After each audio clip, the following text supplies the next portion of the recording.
Psalm 34. I will extol the Lord at all times. His praise will always be on my lips. I will glory in the Lord. Let the afflicted hear and rejoice. Glorify the Lord with me. Let us exalt his name together. I sought the Lord, and he answered me. He delivered me from all my fears. Those who look to him are radiant. Their faces are never covered with shame. This poor man called, and the Lord heard him. He saved him out of all his troubles. The angel of the Lord encamps around those who fear him, and he delivers them. Taste and see that the Lord is good. Blessed is the one who takes refuge in him. Fear the Lord, you his holy people, for those who fear him lack nothing. The lions may grow weak and hungry, but those who seek the Lord lack no good thing. Come, my children, listen to me. I will teach you the fear of the Lord. Whoever of you loves life and desires to see many good days, keep your tongue from evil and your lips from telling lies. Turn from evil and do good. Seek peace and pursue it. The eyes of the Lord are on the righteous, and his ears are attentive to their cry. But the face of the Lord is against those who do evil, to blot out their name from the earth. The righteous cry out, and the Lord hears them. He delivers them from all their troubles. The Lord is close to the broken-hearted, and saves those who are crushed in spirit. The righteous person may have many troubles, but the Lord delivers him from them all. He protects all his bones. Not one of them will be broken. Evil will slay the wicked. The foes of the righteous will be condemned. The Lord will rescue his servants.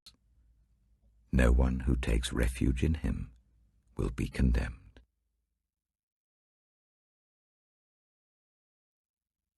Psalm 35. Contend, Lord, with those who contend with me. Fight against those who fight against me. Take up shield and armor. Arise and come to my aid. Brandish spear and javelin against those who pursue me. Say to me, I am your salvation. May those who seek my life be disgraced and put to shame. May those who plot my ruin be turned back in dismay. May they be like chaff before the wind, with the angel of the Lord driving them away. May their path be dark and slippery, with the angel of the Lord pursuing them. Since they hid their net for me without cause, and without cause dug a pit for me, may ruin overtake them by surprise. May the net they hid entangle them. May they fall into the pit to their ruin. Then my soul will rejoice in the Lord and delight in his salvation. My whole being will exclaim, Who is like you, Lord? You rescue the poor from those too strong for them, the poor and the needy from those who rob them. Ruthless witnesses come forward. They question me on things I know nothing about. They repay me evil for good, and leave me like one bereaved. Yet when they were ill, I put on sackcloth and humbled myself with fasting. When my prayers returned to me unanswered, I went about mourning as though for a friend or brother. I bowed my head in grief as though weeping for my mother. And when I stumbled, they gathered in glee. Assailants gathered against me without my knowledge. They slandered me without ceasing. Like the ungodly, they maliciously mocked. They gnashed their teeth at me. How long, Lord, will you look on? Rescue me from their ravages, my precious life from these lions. I will give you thanks in the great assembly. Among the throngs I will praise you. Do not let those gloat over me who are my enemies without cause.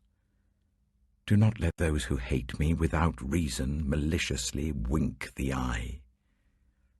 They do not speak peaceably, but devise false accusations against those who live quietly in the land. They sneer at me and say, "Aha, aha! With our own eyes we have seen it." Lord, you have seen this. Do not be silent. Do not be far from me, Lord. Awake and rise to my defense. Contend for me, my God and Lord.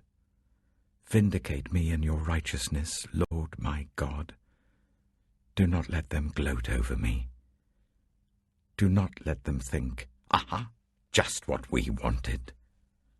Or say, "We have swallowed him up."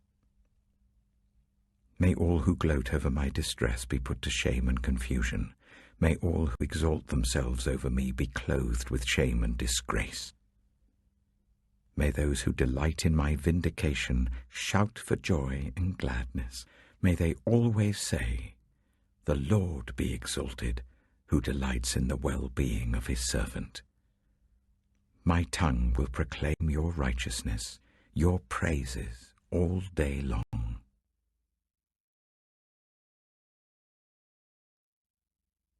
Psalm 36. I have a message from God in my heart concerning the sinfulness of the wicked. There is no fear of God before their eyes. In their own eyes they flatter themselves too much to detect or hate their sin. The words of their mouths are wicked and deceitful. They fail to act wisely or do good. Even on their beds they plot evil. They commit themselves to a sinful course and do not reject what is wrong. Your love, Lord, reaches to the heavens, your faithfulness to the skies. Your righteousness is like the highest mountains, your justice like the great deep. You, Lord, preserve both people and animals. How priceless is your unfailing love, O God! People take refuge in the shadow of your wings. They feast on the abundance of your house.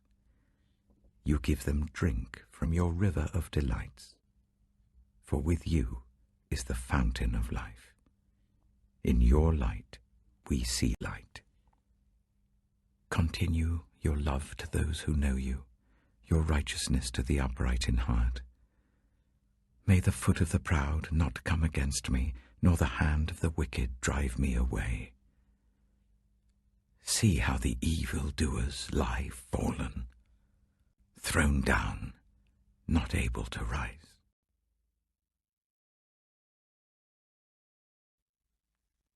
(1 Corinthians chapter 11). Follow my example, as I follow the example of Christ.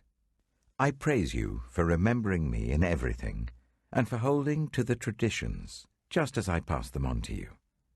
But I want you to realize that the head of every man is Christ, and the head of the woman is man, and the head of Christ is God.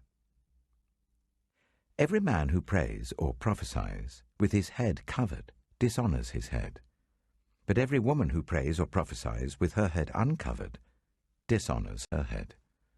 It is the same as having her head shaved. For if a woman does not cover her head, she might as well have her hair cut off. But if it is a disgrace for a woman to have her hair cut off or her head shaved, then she should cover her head. A man ought not to cover his head, since he is the image and glory of God. But the woman is the glory of man. For man did not come from woman, but woman from man. Neither was man created for woman, but woman for man.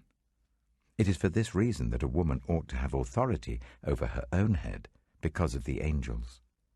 Nevertheless, in the Lord, woman is not independent of man, nor is man independent of woman. For as woman came from man, so also man is born of woman. But everything comes from God. Judge for yourselves. Is it proper for a woman to pray to God with her head uncovered? Does not the very nature of things teach you that if a man has long hair, it is a disgrace to him, but that if a woman has long hair, it is her glory? For long hair is given to her as a covering. If anyone wants to be contentious about this, we have no other practice, nor do the churches of God. In the following directives I have no praise for you, for your meetings do more harm than good. In the first place, I hear that when you come together as a church, there are divisions among you, and to some extent I believe it.